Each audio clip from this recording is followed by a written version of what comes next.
Life-threatening flood emergency tonight. Dozens of swift water rescues and homes inundated as more wild weather wreaks havoc across the southeast. From Tassie to the throne, Princess Mary to become the first Australian-born queen. A drunken Gold Coast skipper runs his boat aground with more than 100 New Year's partygoers on board. One of Jack Beasley's accused killers to walk free, plus the old-school cop tasked to fix our youth crime crisis. And secret state cabinet documents from the 90s unsealed. This is 9 News Queensland. Good evening. Parts of Queensland still recovering from the Christmas night tornado have been slammed again. The southeast now in the grips of a life-threatening flooding emergency. Homes inundated, cars washed away and emergency services run off their feet. Areas from Gympie all the way down to the border are in the firing line as we go to air. We have reporters standing by across the region. First to Anna Rawlings at Loudon on the northern Gold Coast. Anna, what's it like on the ground there? Well, Dom, there is a massive amount of water across the Gold Coast hinterland right now. Roads are being cut within minutes. Suburbs are becoming inaccessible, and let me show you why. Look at this sheer amount of water here at Loudon where we are. It has cut that bridge and it has swallowed up this road. It is fast flowing and it is continuing to rise. And now the volume of this water is easy to see when we look at some of the 24-hour rainfall totals across the Gold Coast. Over 370 millimetres of rain for places like Pimpama and Upper Coomera. A big one, though, has been Currumbin Creek, 571 millimetres of rain over the past 24 hours. We can tell you that this has been the clearest we have seen the rain here across the Gold Coast hinterland today, but it has already been a relentless almost 24 hours of wet and wild weather for Gold Coast residents. A dazzling display on New Year's Eve. But shortly after, ominous signs of what was to come. The glitter strip on edge once again, and rightfully so. An overnight onslaught causing chaos at home and on the roads and putting emergency services under incredible pressure. Help rushed to the scene of an unfolding situation in Helensvale in the early hours of the morning. While cars were swallowed, drivers at risk were brought to safety, and come morning, several suburbs were still in the firing line. These are dangerous conditions we're dealing with. We are seeing floodwater rising rapidly, isolating houses, isolating communities. It's huge. Yeah, absolutely crazy. Oh, this is torrential. I've just had to go out because we've got no service. And we couldn't even phone to get SES to our house. In Wurundjeri, Jonathan Kinderman's house was inundated. It was something out of a movie, really. Water climbed his walls, while in Tamborine Mountain, roads turned to rivers. Overnight rainfall totals were truly staggering. Over the past 24 hours, we've seen rainfall in excess of 380 millimetres over Springbrook National Park. There was no car too small or bus too big. Faced with danger, there was the smart and the reckless. Roads were simply too unsafe to risk, and this is why. You get your car in it too deep and then try to extract yourself, you could get washed down the creek or something like that. Horses needed help too when their home was surrounded, not to mention man's best friend. A rapidly changing situation required everyone to band together. Backup brought in from down south. Whether it's in Victoria, Queensland, they're out to assist. They have the skill set to do it. So we've come up to assist Queensland. At the moment, we have anywhere up to 170 to 200 people out in the field. One of the hundreds of SES call-outs was for a stranded caravan at the Alan Wilkie Bridge. It wasn't urgent, so they moved on until situations quickly changed. Here, Wolfdean locals helped a lady who lives in this caravan tow it to safety, a race against time as the Albert River rapidly rose. Seconds later, this happened. One of the men only just managing to jump clear. I'm like a cat with 9 lives, baby. Eventually, the caravan was winched to safety, to the relief of a very lucky tenant. And for a community that's bared the brunt over the Christmas period, it's clear already these summer storms have hit differently. The equivalent Christmas period last year, we had 38,000 lightning strikes. For the same time this year, we had 3.5 million. Evacuation centres also now up and running. We're open evacuation centres. The two areas are Narang Bicentennial Community Centre and Coomera Indoor Sports Centre. A similar site in northern New South Wales, more than a dozen flood rescues, flash flooding and towns cut off, with some parts receiving more than 300 millimetres of rain over 24 hours. Please make sure that if you are camping, that if possible you move to higher ground. Because more is on the way. A not so happy new year. Anna Rawlings, 9 News. Isabel Quinlan is at Oxenford Weir tonight. Izzy, it's another blow for already storm-battered residents and business owners, isn't it? It really is, Dom, and I think, quite frankly, people here on the Gold Coast are exhausted because how we've started 2024 is how we ended 2023, battling unforeseen weather events. The heavy rain that lashed the coast last night is the last thing that recovery crews needed following the destruction caused by the tornado which ripped through our city, particularly the northern suburbs. Now, thousands still remain without power tonight and many have been plunged back into darkness. Our theme parks, Movie World and Wet n Wild, were again shut down today due to flooding and debris. Really tough for them because this is typically their busiest time of the year. There are calls today for more support for businesses. We are expecting storms tomorrow, Dom, and I think a lot of people are hoping and praying that these storms ease sometime soon and that we can actually catch a break. Oh, definitely. We're all just over these storms. Thank you, Izzy. Let's bring in Lily Greer now. Lily, what are the latest warnings? Well, Dom, it's been spitting in Brisbane for much of the day, but I can tell you where we are in South Brisbane, the rain really has picked up in the last couple of minutes. We are in the summer of storms and it is not over yet. There is more rain on the way. There's a severe weather warning in place for everywhere, from Coolangatta all the way up to Gympie. That is for heavy and locally intense rainfall that could lead to flash flooding. Right now, there are a number of flood warnings in place. A moderate flood warning for the Logan River, initial warning for the Nerang and Coomera rivers. Parts of the Capricornia and the southeast coast are also on flood watch, and that is because we have seen such a tremendous amount of rain today and over the recent days. Dom, if we're talking about when we are going to see a reprieve here, it's not coming tonight, it's not coming tomorrow morning. Tomorrow morning, in fact, the Bureau is predicting it could be the peak of this wet weather, but tomorrow evening it could become a little patchier, and then Thursday is looking like the best day of the week where we might see some sunshine peek through before it gets rainy again on the weekend. Dom, we are going to have your full weather breakdown a little later in the bulletin. Thank you, Lily. The Gold Coast certainly needs a break from that weather. Moving on to happier news now. An Australian is to become a queen for the first time ever. Hobart-born Crown Princess Mary will take the throne in a matter of weeks after the shock abdication of Denmark's monarch. Mary Donaldson, the girl from Hobart, and soon the first Australian-born queen. Princess Mary will take the Danish throne in 2 weeks, alongside her husband Frederick, who will be king. Queen Margrethe II announcing her abdication in her annual New Year's address. Europe's longest-serving monarch stepping down after 52 years. I have decided now is the right time, she said. Our Mary has been crown princess for almost 20 years, since she married Frederick in a Copenhagen cathedral in 2004. It followed a fairy tale meeting 4 years earlier at the Slip Inn in Sydney's CBD during the 2000 Olympics. The first time that we met or shook hands, I did not know he was the Crown Prince of Denmark.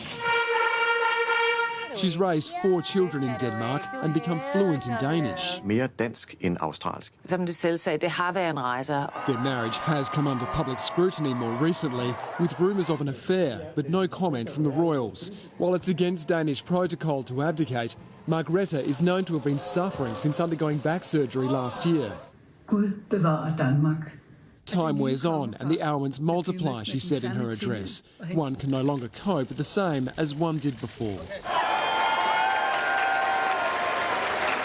She's credited with rejuvenating support for the royals by making them seem more approachable.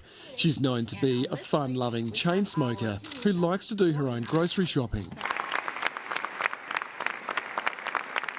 At 83 years old, she is Europe's only reigning queen, following the death of Queen Elizabeth. Her service had a lasting impact on Denmark's queen.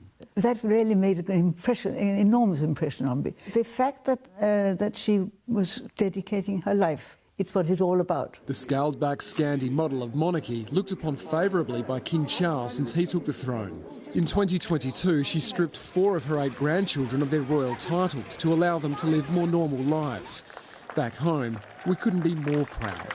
She's lovely. I think they're very lucky to have her. Excellent role model. I'm very happy for her and the family.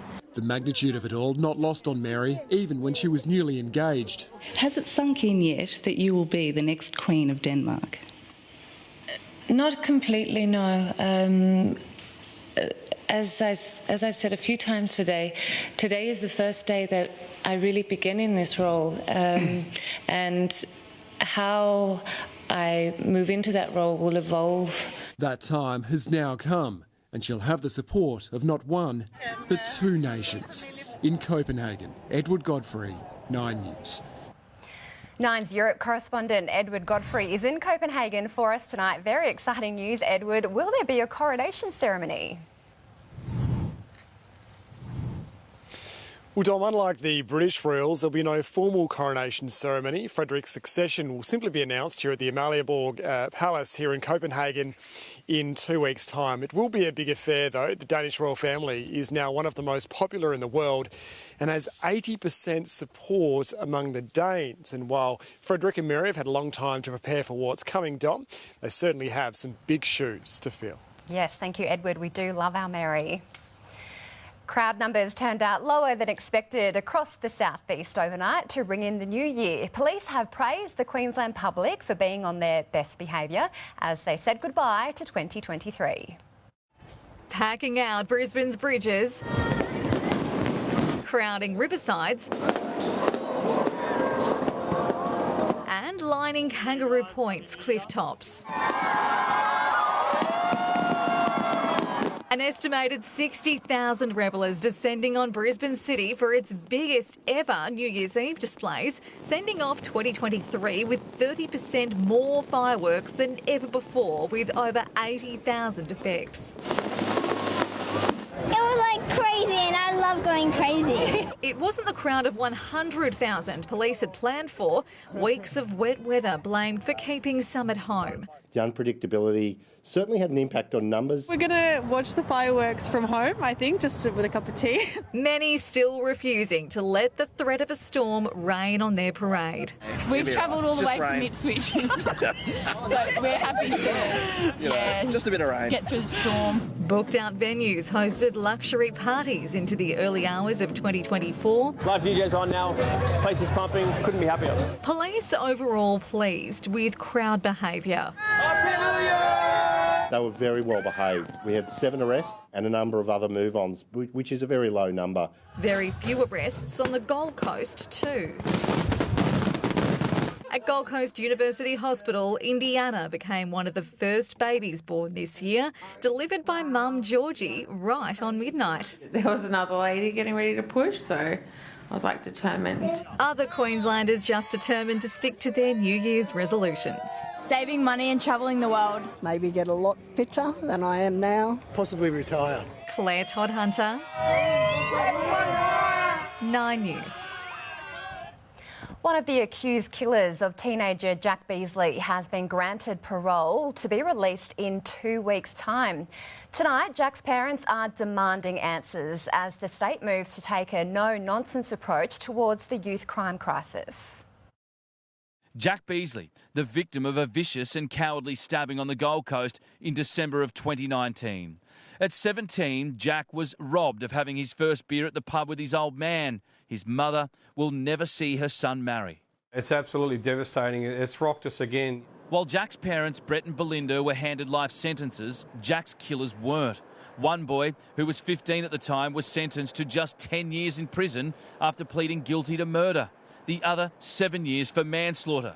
Well, now he has just been granted parole and will walk free after serving just half his sentence. We are devastated. Belinda cannot even talk. She's been so upset. Brett and Belinda received a letter from the parole board notifying them the prisoner would be applying for parole and that they had 21 days to appeal. It's just another kick in the guts. 2 days later, they received a phone call telling them his parole was approved and he will be set free. I'll be raising this. Your next call will be to Minister Mark Ryan. It's a bitter pill to swallow for the Beasleys, who have worked tirelessly behind the scenes. Named in honour of Jack, is Jack's Law, allowing police to search people in nightlife districts, train stations, bus stops and public spaces without a warrant. But Brett and Belinda say they will fight the decision. I have had conversations with the Commissioner of Corrective Services and I'll be continuing to ask questions around what we can do. While the Beasley family begin yet another quest for justice, there's been a huge shift in the ranks of the Queensland Police Service, with a veteran detective elevated to officer in charge of the state's most complex brief, youth crime. With 36 years' experience, Andrew Massingham has earned the reputation as a no-nonsense copper, and he's putting all youth criminals on notice. Starting tomorrow, our plainclothes staff will be coordinating those highest risk people that are currently committing offences. Where I need to use tools that potentially have not been previously used, I will be using those tools. Andrew Massingham will begin his role tomorrow, succeeding George Marchansini, who will return to Toowoomba. Peter Fegan, 9 News. Police investigating the sudden death of a toddler in Mackay yesterday afternoon don't believe the circumstances to be suspicious at this stage. The 2-year-old girl was found unconscious inside a car on Bee Creek Road at Youngella just before 2:30. The incident has been referred to the coroner. 2 children have drowned in Perth's Swan River hours before the start of New Year's Eve celebrations. A little boy and girl from separate families were pulled unconscious from the water around 5:30 yesterday afternoon. Bystanders rushing to try to revive them. They later died in hospital. An interim report into the SeaWorld chopper tragedy that killed 4 people and injured 9 others will be released tomorrow. The Australian Transport Safety Bureau has interviewed more than 80 witnesses. Tomorrow marks 1 year since the crash. SeaWorld helicopters grounding all services in a mark of respect. A rocky start to 2024 as a drunken skipper bogs his boat with 100 revellers on board. Meantime, partygoers launch illegal fireworks that set a house on fire. How these thrill seekers became stranded mid-air. And at the end of sport, how countries around the world rang in the new year.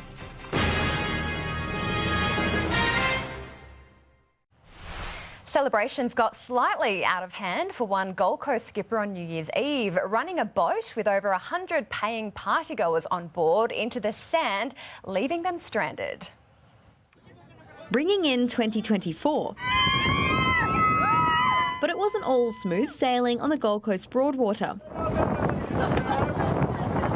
Water Police and the Volunteer Marine Rescue called in to save stranded partygoers after Spirit of Gold Coast New Year's Eve cruise ran aground.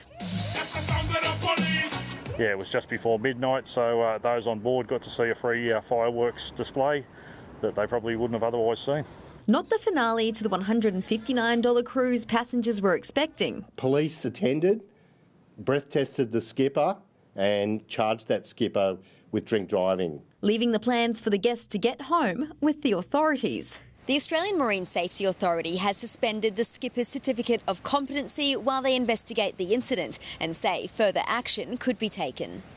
It is disappointing and there's a lot of water out there, there's a lot of people that need to use it and everybody needs to abide by the rules. Spirit of Gold Coast was suspended from trade in 2019. The Safety Authority investigating the company after 6 passengers were injured.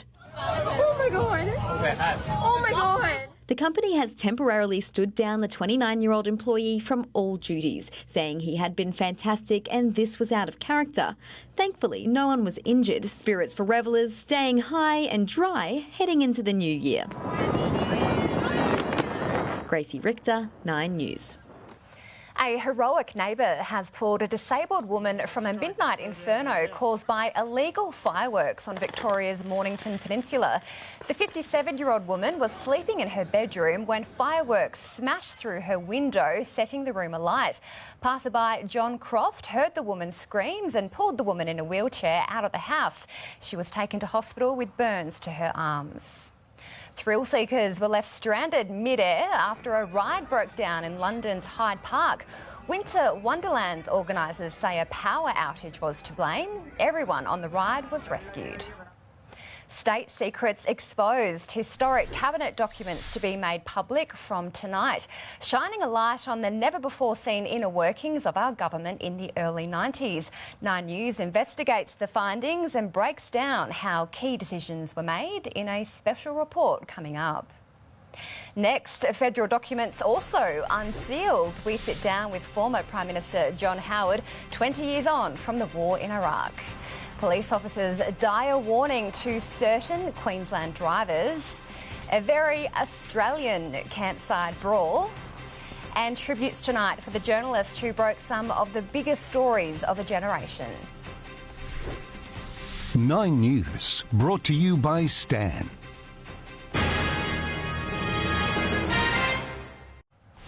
Queensland has finished 2023 with a very sorry statistic, with 277 drivers killed on our roads last year.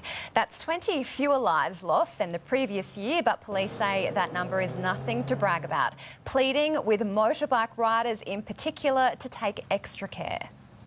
Of those 277 lives lost that we saw, more than 70 of those riders were motorcycles. We are well above the national average for that.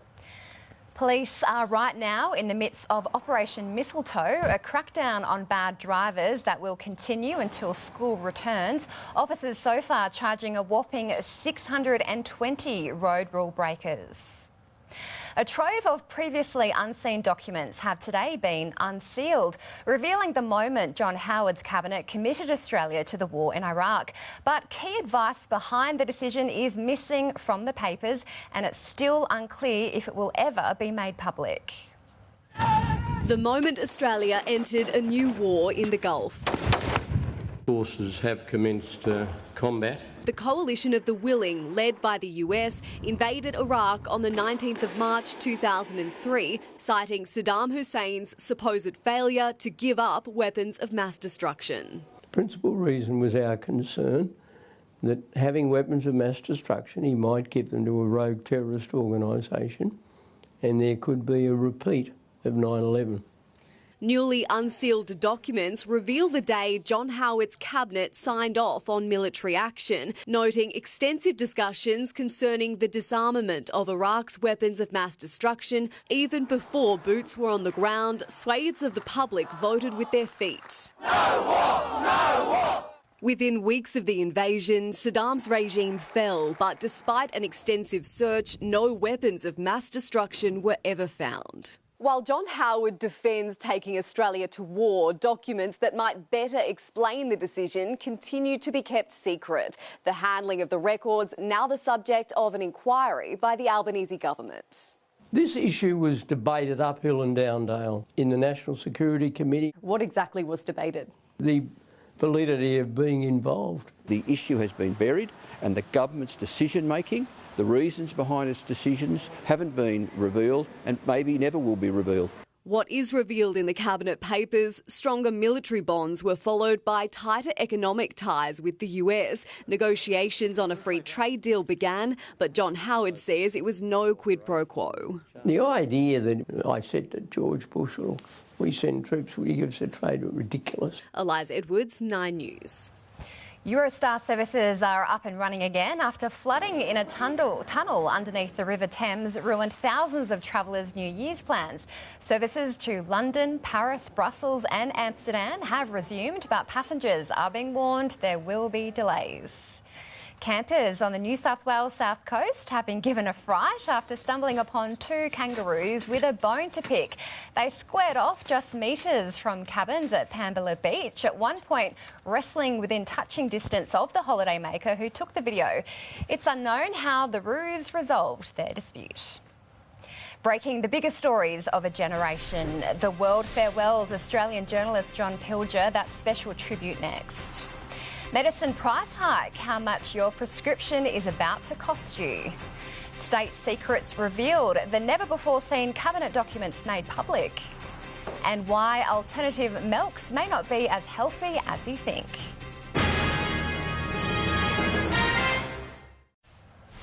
Checking finance now, and the stock market closed lower. The All Ords down 22 points. Our dollar is buying 68 US cents. Checking fuel prices, and the average for unleaded petrol in Brisbane is $1.74. Diesel is $1.96. The average for unleaded on the Gold Coast is $1.75. Medications listed on the pharmaceutical benefit scheme will now cost you more because of inflation. Patients will pay $1.60 more for their prescriptions, and people who hold a concession card will pay 40 cents more. Renowned Australian journalist and documentary maker John Pilger has died in London aged 84. Pilger was known for breaking stories that grabbed the world's attention, but his campaigning style also drew criticism. It was on the front line in Vietnam where John Pilger first garnered attention in 1970, revealing the plummeting morale amongst US troops. It is ending because the largest and wealthiest and most powerful organisation on earth, the American Army, is being challenged from within. And he was among the first to open the eyes of the world to the horrors of Cambodia's killing fields with the documentary Year Zero. Cambodia has been virtually sealed for 4 years. Born and raised in Sydney, he made his reputation in Britain, in newspapers, television and his own documentaries. He highlighted the injustice of payments to thalidomide victims, was in the room when Robert Kennedy was assassinated, and several times turned his laser-like focus on his home country and the plight of Indigenous Australians. Do you think Australia should be regarded as an apartheid state? He was awarded Journalist of the Year twice, the United Nations Peace Prize, the Sydney Peace Prize, a BAFTA and an Emmy, and he was never afraid to speak his mind. Reconciliation is not possible without justice. As well as his accolades, he also attracted critics. Your questions are so leading and loaded. Your book is leading. John Pilger never stopped campaigning, more recently for the release of WikiLeaks founder Julian Assange. Where is its humanity? To the end, he lived by one motto. We must be sceptical of absolutely everything. In London, Brett McLeod, 9 News. They're certainly popular, but alternative milks may not be as good for our health as we think they are. A UK study has found oat, soy and almond milks may be behind a surge in vitamin deficiencies. Oat milk has less protein, vitamins B1 and B12, iron, magnesium and iodine than cow's milk. A supermum back on centre court. Naomi Osaka survives a scare in her long-awaited return to tennis. On the cusp of his Test swan song, David Warner reveals Sandpapergate made him a better man. At the end of sport, how countries around the world rang in the new year. A huge amount of rain has been dumped on the southeast and there is more on the way. Your full weather forecast is coming up shortly. After all he's accomplished, David Warner is saving one of his greatest achievements until last, departing Test cricket on his own terms. That wasn't always guaranteed. Today, Warner explaining how his Sandpapergate suspension made him a better man. Back at his home ground in his baggy green cap, David Warner's Test career now coming to a close. How are you feeling to be here at the end of it? Yeah, I'm feeling great. It's a great decision I think I've made. You know, I've got to give back to the family. It's been quite surreal though, but to be here, 112 tests, I think it is, coming out for the last time, it's still pinching myself. A farewell match 7 months in the making. Today, another announcement without notice. I'm definitely retiring from one-day cricket as well. One last surprise from an opener who turned Test tradition on its head. Blistering with the bat, he'll go down as one of our greatest openers. I just want to leave behind that, you know, you can go out and play the way that you want to play. Warner's will to win led to so many highs, but it also brought about one unforgettable low. 5 years on, he's now grateful for the lessons of Sandpapergate and the 1 year suspension that came from it. I had to play grade cricket. The canteen ladies, the people who run the drinks out to you, taking on and off the covers. It was a sense of something that I sort of got disconnected with, and I think a lot of us do because we're in this bubble. But when you go back and you see the real people who are really working hard, which we did as young kids, that's what I reflect most upon. That whole period, my whole career, I've got no regrets. You have to move forward. Sam Jordan, 9 News. Heat fans are hoping the rain doesn't ruin tonight's top-of-the-table clash against the Sixers. Last night, the Stars ruined the Strikers' New Year's Big Bash party at Adelaide Oval. Chris Lynn scored an unbeaten 83 from 42 balls in the Strikers' total of 4 for 205. Bo Webster top-scored with 66 in the run chase, but it was Marcus Stoinis who did the real damage. He hammered 55 from 19 balls as the Stars chased down the target with an over to spare. Naomi Osaka has made a winning return to the court on Pat Rafter Arena after 15 months out of professional tennis. It wasn't all smooth sailing, but the Japanese star and new mum showed glimpses of the form that once saw her become the best player in the world. Naomi Osaka returning with a bang on Pat Rafter Arena. Game, set, match, Osaka. So much has changed, but so much Two sets to love, 6-3. Naomi Osaka is back in business in Brisbane. Honestly, I'm very proud of myself. I feel like I played at a pretty good level. All I can think of is like the consistent nerves that I had. Just happy to be back. No sign of those nerves in a spectacular start to Osaka's first match since September 2022. This lecture's never been away. Fans treated to vintage tennis from the former world number one against Tamara Korpach. 15 winners in a 38-minute first stanza. Game and first set to Osaka. More trademark baseline power hitting in the second left Korpach scrambling. Someone forgot to tell the German she was supposed to roll over. 15-30. Osaka admits she's fallen out of love with tennis at stages during her career, but 6 months after giving birth, life has been put into perspective, digging deep in the tiebreaker. Which is the easier one, close out the match or get the newborn to sleep? Yeah, Shai likes to fight her sleep, so I would say preferably playing tennis over changing diapers and anything like that. Aussie Max Purcell obviously got a good night's rest on New Year's Eve. He's sizzling right now. The world number 45 claiming the opening set against top seed Holger Rune, but from there the Dane found his feet. Rune advancing after a scratchy 3-set fight back. He was made to do it the hard way, but the number one seed survives the scare. New Year, same old joker. In second gear now. Novak Djokovic dominant in Serbia's 2-1 United Cup win over China, wrapping up the mixed doubles just minutes before midnight. Mark Gottlieb, 9 News. Tottenham are within 3 points of Premier League leaders Liverpool after a 3-1 win over Bournemouth. And they're in trouble again here. Richarlison is there to turn it in and to surely wrap up the win for Spurs. Is that one of those things when pressure and tensions are high? Yeah, we all just came together and wished each other a happy new year, mate, and made some resolutions. He would have been delighted seeing rivals Arsenal lose a second straight game. The Gunners are now only 1 point clear in fourth after being upset by Fulham 2-1. Flag football is gaining traction after it was named, along with T20 cricket, as a new event for the LA 2028 Olympics. Queensland players plus a former NRL star are pushing to have the sport included in Brisbane 2032. We last saw Corey Thompson celebrating the Brisbane Tigers' triumph in September's Queensland Cup Grand Final. The drought is over! Since then, the former Titans winger has become somewhat of an ambassador for American flag football, linking up with NFL star Todd Gurley at a recent schools competition on the Gold Coast.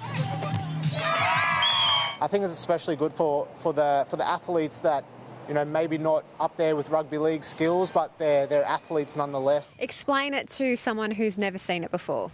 It's very much like, I suppose, the sport of NFL, but a lot more social, I suppose, a non-contact version. Instead of tackling them, putting your shoulder into them, you just pull a flag out of a belt on the side of the hip. Brad Howard used to play for St Kilda in the AFL. At 35, he hasn't ruled out making an Australian squad which could compete at the 2028 LA Games. A lot of the NFL stars started tweeting about competing in the Olympics once the announcement came out, so it'll be a pretty surreal opportunity for, I suppose, amateur athletes to compete against NFL stars. NRL players could also be in the mix. Boys like, I reckon, Jaden Campbell will be good at it. Josh Adokar, those explosive athletes that just create space. The Brisbane League's organiser, Liam Price, is pushing to have it included in the 2032 Games. From a small meet-up in 2019 that makes it to the Olympics in 2032, hopefully in Brisbane, it would be a bit of a fairy tale. Stay curious, Australia. Returning to other news now, and 2024 has certainly begun in spectacular fashion, the new year taking 26 hours to be ushered in around the globe. From the famous ball drop in New York Times Square to traditional Buddhist bell tolling in Tokyo, every country had its own special take.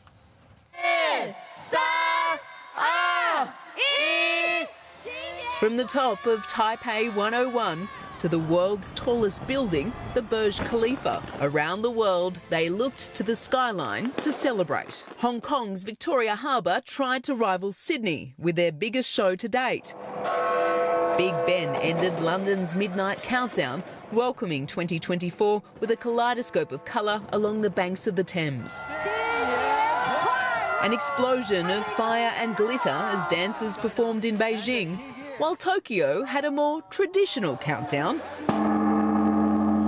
The City of Lights ushered in its Olympic year with a party along the Champs-Elysees. And in Abu Dhabi, a display that put them in the Guinness World Record books. 5,000 dancing drones and 4.5 kilometres of fireworks wowing spectators with a 40-minute-long show. Crowds gathered in Moscow, but celebrations were muted, the usual fireworks and concert in the Red Square cancelled. The Big Apple was one of the last to welcome in 2024. 1 million revellers packed Times Square for the famous ball drop. More than 1,300 kilograms of confetti, each with a written wish, raining down on the city that never sleeps. In the United States, Alison Petrowski, 9 News.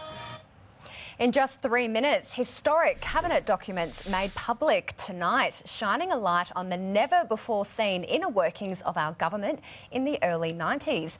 9 News investigates the findings and breaks down how key decisions were made. That special report is just moments away.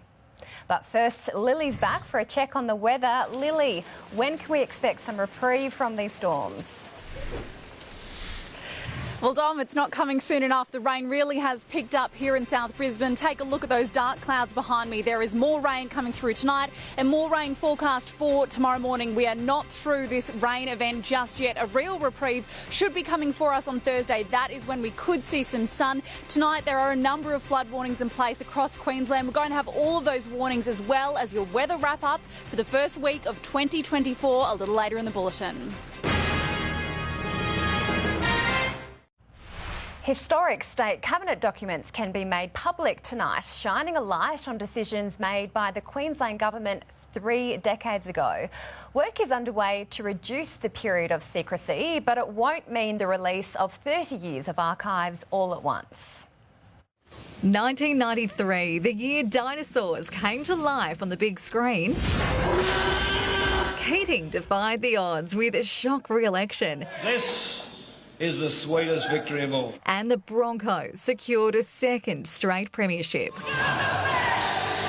Queensland had a population of 3 million and Wayne Goss was in his second term as Premier.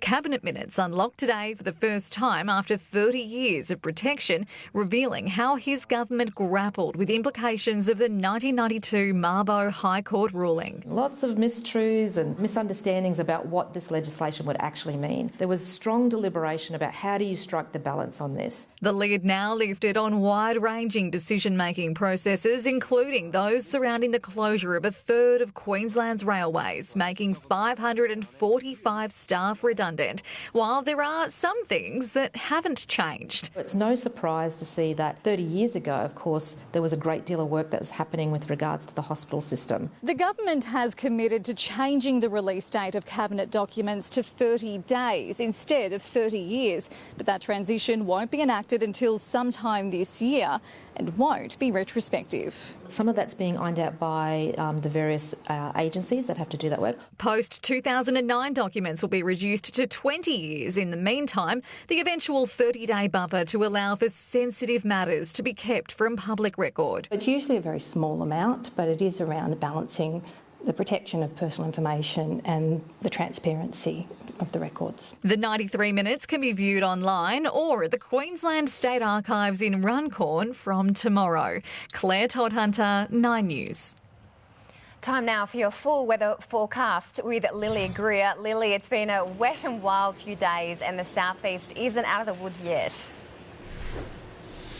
Yeah, Dom, you're right. It is a new year, but that same nasty weather that we've been experiencing over the last week, this rain will just not let up and there is more of it on the way. The Bureau has issued a severe weather warning for parts of Queensland from Gympie all the way up to Coolangatta. That is for severe, heavy rainfall that could lead to flash flooding, which we have already seen in areas like the Gold Coast. We know flooding situations can go from bad to worse very quickly, and tonight there are a number of flood warnings across Queensland that Queenslanders really need to be aware of. But we will take a look at today's temperatures now. It was a bit of a cool one. 24 degrees at Coolangatta, the same in Brisbane, 23 degrees in the Redlands and around 27 degrees up on the Sunshine Coast. As you can see, we have some troughs that are triggering storms and showers here in the southeast, and that wet weather could be scattered across more of Queensland on Tuesday. Tuesday could be the peak of this rainy weather, though, getting patchy towards the evening. And looking at the rest of the country, how they will fare tomorrow. In Sydney, at top of 28 and partly cloudy, slight chance of a shower there. Rain likely in Melbourne, on top of 26, 31 in Adelaide, 34 in Darwin and 28 in the capital. Back home in the not-so-sunshine state, Cairns a top of 32 tomorrow, a shower or two there, 33 in Townsville, 31 in Mackay with a high chance of showers. In the southeast, Noosa, you're looking at a very high chance of showers and there's the potential for a thunderstorm with flash flooding along with that. A similar story on the Gold Coast and in Ipswich, both will have a high of 27 degrees. Out on the bay, winds easterly 19 to 15 knots, reaching up to 20 knots offshore during the day, seas around 1 metre. Here in the city tomorrow, right now the Bureau is forecasting a top of 26 degrees, a 100% chance of rain, including the chance of thunderstorms with heavy rain, which may lead to flash flooding. As for the first week of 2024, well, we're not starting strong in Brizzy, warming up from Wednesday, but that rain and cloud cover is sticking around. A similar story in Ipswich, a top of 35 there on Thursday. And on the Gold Coast, Mother Nature needs to cut you guys some slack, but it looks like another drizzly week ahead. Your best chance of getting outside to see some sun looks to be Thursday. And up on the sunny coast, much the same. Cloud, rain and some sun peeking through on Thursday. Dom, it is time to pack away the Christmas decorations, but certainly not the wet weather gear. There is more rain on the way. We are not through with this rain event just yet. Oh dear, not good news. Thank you, Lily, and try to stay dry out there. Well, that is 9 News Queensland for this evening. The tennis is coming up next on Channel 9. I'm Dominique Loudon. Thank you for your company. From all of us, have a great night and stay safe on those wet roads.